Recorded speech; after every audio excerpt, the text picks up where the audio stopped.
So we crossed the street here, so you have to make sure you really pay attention and cross at the light, like this gentleman's gonna do. And we're out here at the seawall. This beach is filthy. There's a lot of debris, a lot of concrete debris, and from various attempts to shore it up. This seawall is really the most successful. It was built about 20 years ago.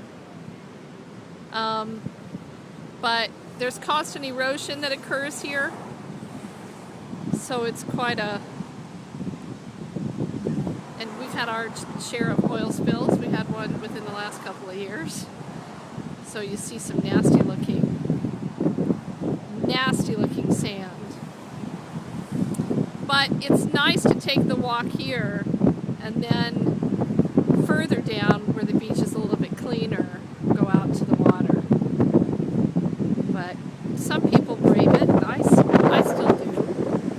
And we go out there, but there's some discoloration. You know, we had an oil spill a year and a half ago, I guess, or 2 years ago, which was really bad. And it takes time for those things to recover. And this place is constantly beat by the wind. But it's a great place to go. Hopefully the wind's not too loud, but it might be and you can't hear me at all. I'll find out when I'm editing.